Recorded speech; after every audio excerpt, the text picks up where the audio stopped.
வணக்கம். தமிழ்நாட்டின் வாசல் வர வந்துட்ட பேராபத்தை பற்றி நேற்று நான் வீடியோவில் சொல்லியிருந்தேன்.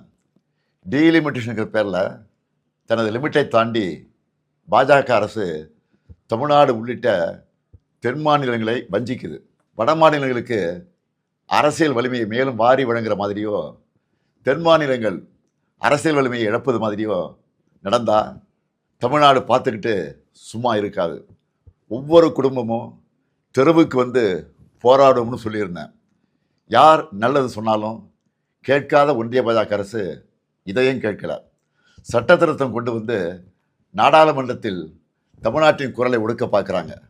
நாளைக்கு கொண்டு வரப்போகிற சட்ட திருத்தத்தால் வட மாநிலத்துக்கும் தென் மாநிலங்களுக்குமான உறுப்பினர்கள் எண்ணிக்கை வேறுபடும்.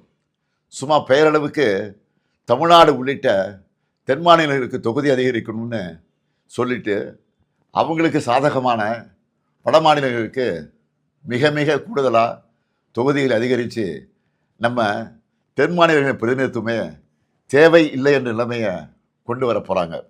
இதைத்தான் எங்களுக்கு கிடைக்கப்படும் மாபெரும் அநீதி என சொல்கிறோம். மக்கள் தொகையை கட்டுப்படுத்துனதுக்காக தென் மாநிலங்களுக்கு தண்டனை இது. தேச நலனுக்காக, தேச வளர்ச்சிக்காக நாங்கள் துணை நின்னா எங்களுடைய அரசியல் உரிமையை பறிப்பீங்களா? இதை விட கொடுமை என்ன இருக்க முடியும்? பிரதமர் மோடி அவர்களே, தமிழர்களையும் தென் மாநில மக்களையும் இரண்டாந்தர குடிமக்களாக பார்க்குறீங்க. டெல்லி பாஜகவுக்கு தமிழர்கள் யாருன்னு காட்ட வேண்டிய நேரம் வந்துருச்சு. தமிழ்நாட்டின் குரல் வலையை நெருக்க நினைக்கும் ஒன்றிய பாஜக அரசுக்கு எதிராக தமிழ்நாட்டில் இருக்க ஒவ்வொரு குடும்பமும் தங்கள் எதிர்ப்பை தெரிவிக்க வேண்டிய நேரம் வந்தாச்சு. நாளைக்கு நாடாளுமன்றத்தில் அவங்க கொண்டு வர போகிற சட்ட திருத்தத்துக்கு எதிர்ப்பை காட்டுற மாதிரி தமிழ்நாட்டில் எல்லாரும் நம்ம வீட்டில் கருப்பு கொடியை ஏற்றுவோம். கருப்பு சட்டத்தை எதிர்த்து நம்ம எதிர்ப்பின் அடையாளமாக கருப்பு கொடியை ஏற்றுவோம்.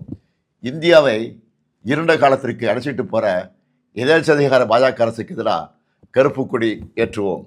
இது தமிழ்நாட்டுக்கும் டெல்லிக்குமான தேர்தல் என நான் சொன்னதை பாஜக தொடர்ந்து நிரூபிக்குது. நான் சொன்னதோட உண்மையான அர்த்தத்தை பாஜகவே உணர்த்திடுச்சு.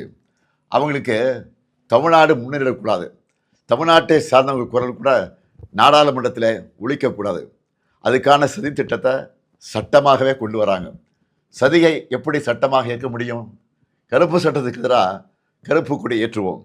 ஒவ்வொரு வீட்டிலும் பொது இடங்களையும் ஏற்றுவோம். மீண்டும் எச்சரிக்கை செய்கிறேன், மக்கள் தொகை அடிப்படையில் தொகுதிகளை முடிவு செய்யக்கூடாது. கருப்பு சட்டத்தை நிறைவேற்றக்கூடாது.